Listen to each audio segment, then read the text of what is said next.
नमस्कार मित्रों, मैं हूं आपका मित्र उमेश महादोशी। अभिराम वाणी पर आपका हार्दिक स्वागत है। समकालीन लोककथा की विकास यात्रा में योगदान के क्रम में हम प्रस्तुत करते हैं कार्यक्रम अनूठी लोककथाएं का तीसरा भाग। इस कार्यक्रम में प्रत्येक रविवार को 2 लोककथाएं प्रसारित की जा रही हैं।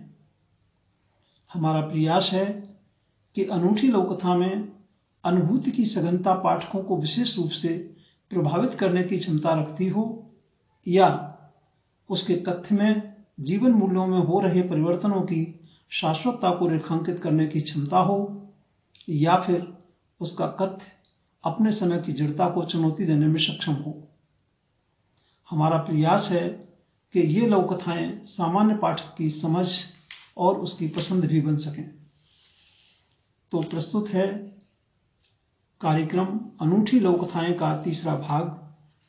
आज की प्रस्तुति में शामिल हैं 2 लोककथाएं जिनका वाचन उमेश महादोशी यानी मेरे द्वारा किया गया है। आज की पहली लोककथा है चर्चित लोककथाकार सुश्री पवित्रा अग्रवाल जी की कितनी दूर, और दूसरी लोककथा है सुश्री चित्रा राणा राघव जी की माथे की मणि। पवित्रा जी और चित्रा जी दोनों की लोककथाएं अभिराम साहित्यिकी के अक्टूबर-दिसंबर 2021 अंक में शामिल हैं। तो पहले प्रस्तुत है सुश्री पवित्रा अग्रवाल जी की लोककथा कितनी दूर। बेटे मनीष की बातें, मेरी सारी बचत तो इंडिया आने जाने में ही खत्म हो जाती है, सुनकर दुखी मन से मां अपने कमरे में आ गई थी। पति अभी सोए हुए थे।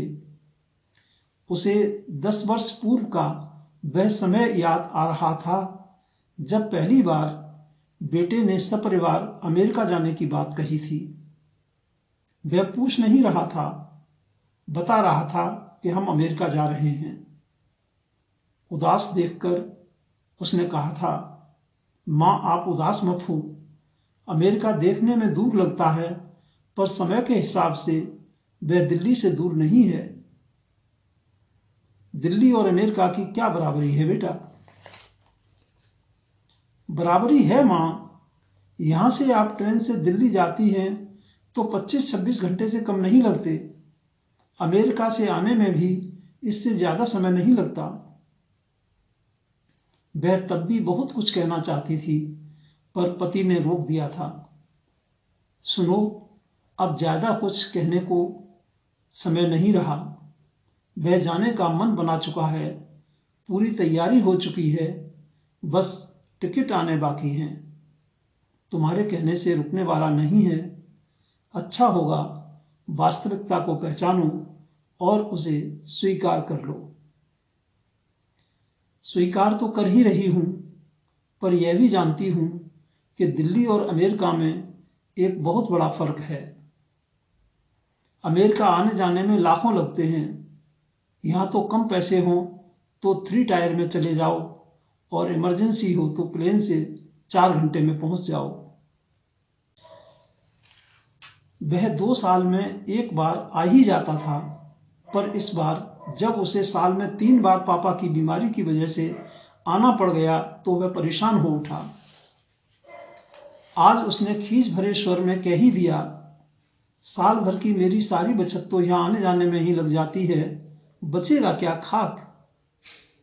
उधर मेरे बिना रूबी को बच्चों और जाब के साथ मैनेज करने में बहुत दिक्कत हो रही है। मैं भी कितने दिन रह पाऊंगा? न चाहते हुए भी मुझे जाना पड़ेगा मां। अच्छा हुआ उसके पापा ने यह बात नहीं सुनी। तभी उनकी आवाज आई, अकेले बैठे क्या सोच रही हो कांता? मैं तो सो गया था। मनीष कहां है? हॉल में बैठा है। वहां बहू बच्चे अकेले हैं। उसे आए 10 दिन हो गए हैं। तुम ही कह दो कि जाना चाहे तो चला जाए। वैसे भी डॉक्टर तो है नहीं, बस साथ है तो लगता है हम अकेले नहीं हैं। पर एक संतोष है कि हम आर्थिक रूप से उस पर निर्भर नहीं हैं। तभी मनीष आ गया। कैसा फील कर रहे हो पापा? मैं ठीक हूं बेटा। अभी मैं तुम्हारी माँ से यही कह रहा था कि परदेश में रूबी और बच्चे अकेले हैं, तुझे अब जाना चाहिए। वहां रहता हूं तो यहाँ की चिंता रहती है, यहाँ हूं तो वहां की। शायद तब मैंने गलत फैसला कर लिया था। उसकी आवाज में नमी थी। और आप क्या सोच रही हो माँ? मैं सोच रही थी, काश अमेरिका दिल्ली जितना दूर होता। तो यह थी पवित्रा अग्रवाल जी की लघुकथा कितनी दूर। और अब प्रस्तुत है सुश्री चित्रा राणा राघव जी की लघुकथा माथे की मणि। बॉलिंग ऐसी कि बल्ला बस गेंद का पीछा ही करता रह जाए। रिया के बिना अपनी गली का क्रिकेट पूरा न होता।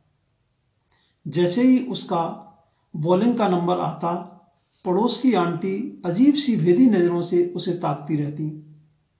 उसे अजीब सी चिढ़ होने लगी उनसे। सीधे तो कुछ कह नहीं पाई। बाद में समय देख कॉलोनी की ही एक धाकड़ सी दीदी से पूछा, इन खबरी आंटी को क्या प्रॉब्लम है? तुझे नहीं पता? तेरी बॉलिंग से प्रॉब्लम है। मतलब? उनका बेटा कौन सा खेलता है? उसको तो अगले चौराहे पर लड़कियों को घूरने से फुर्सत नहीं है। अबे तेरे एक्शन से प्रॉब्लम है उसे। क्या? सब तो तारीफ करते हैं, उन्हें क्या प्रॉब्लम है? बेवकूफ, तेरी बॉलिंग में उनकी नजर बॉल की हरकतों पर नहीं, तेरे बदन की हरकत पर होती है। छी, कुछ भी बोल देते हो दीदी आप। नहीं तो बता और क्या परेशानी है उससे तुझसे? हम सबसे तो मानती हूं कि हम सबकी कुछ न कुछ खबरें उस तक पहुंचती हैं। तेरी खबर चलन नहीं तो चाल ही सही, उसको तो खटकनी ही है। शिट यार, ऐसे कैसे सोच सकते हैं एक औरत होकर? उसे लगता है कि सारे मर्द ऐसे ही सोचते हैं। देख, तेरी मां को बोल रही है। अब तेरी मां भी खेलने को बंद करवा देगी और मेरे पास आना भी। अगले दिन जैसे ही वो गेंद को उछालती खेलने जाने लगी, मां ने कहा, बेटा आज एक विकेट और ज्यादा लेना है, ले जूस पीती जा। सुश्री चित्रा राणा राघव जी की इस लघुकथा माथे की मणि के साथ हम लेते हैं आपसे विदा। आगामी रविवार को फिर मिलेंगे। अनूठी लघुकथाएं कार्यक्रम की श्रृंखला को आगे बढ़ाने के लिए आप अपनी नियमित योजनाओं में सफल हों, जीवन में भरपूर ऊर्जा और उत्साह से आनंदित रहें। हार्दिक शुभकामनाएं। नमस्कार मित्रों।